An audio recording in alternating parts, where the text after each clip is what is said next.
大家好，我係三丙班嘅2號。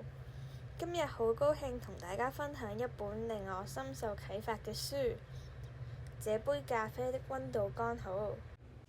呢本書主要探討嘅係作者自己日常生活中嘅所見所聞，帶出咗對真善美嘅追求，相信對大家都好有幫助。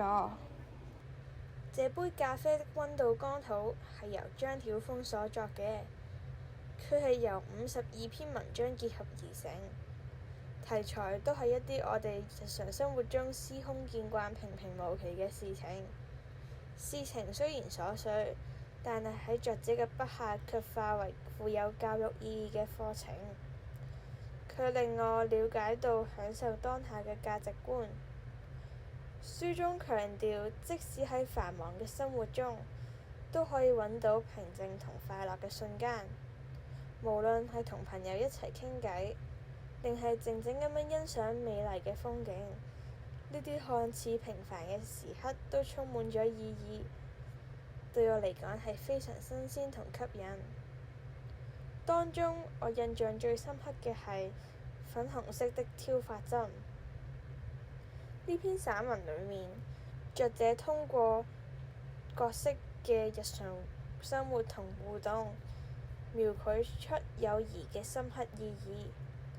故事中嘅角色面臨住各種嘅危險、挑戰同不安，特別係喺自我認同同自我價值方面。透過同朋友嘅對話同交流，佢哋逐漸學識咗接受自己嘅不完美，並且喺彼此嘅支持下揾返勇氣。佢令我體會到友誼嘅真誠。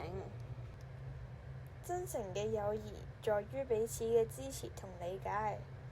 朋友之間可以坦誠咁樣分享自己嘅感受同困惑，呢種開放性可以令彼此嘅關係更加緊密。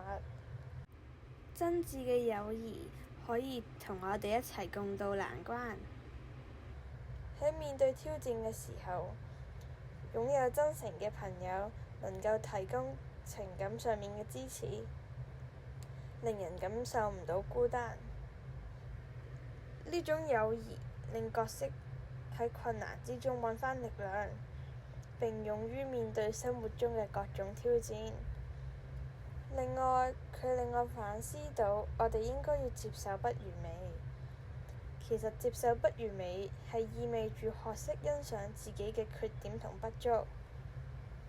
咁樣不僅係對自我嘅寬容，亦都係對生活嘅認識，令每個人明白到自己係有獨特之處。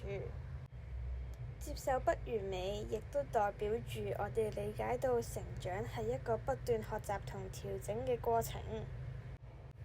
每一次嘅失敗同挫折，其實都係我哋成長嘅機會。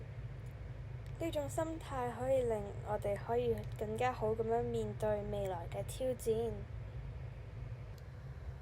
睇完呢本書之後，我開始更加珍惜友誼，覺得自己對友誼嘅態度有一個好大嘅改變。我會嘗試主動聯繫，提供支持，分享成就等。我認為呢啲具體行動不僅可以加強我同朋友之間嘅連結，仲可以營造更加積極同支持嘅社交氛圍，令友誼更加深厚同持久。呢種態度對我嘅學習同埋生活都好有幫助。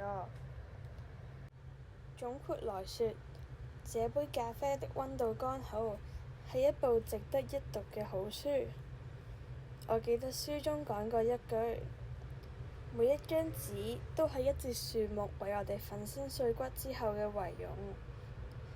我們當然感恩懷德。佢結合咗對日常生活中嘅細膩觀察，同埋對生命嘅深刻感悟，以感恩同尊重為核心，並將紙同樹木連結，帶出咗對資源嘅珍惜同對萬物生命嘅尊重。最後，希望大家可以從中獲益。多謝大家收睇。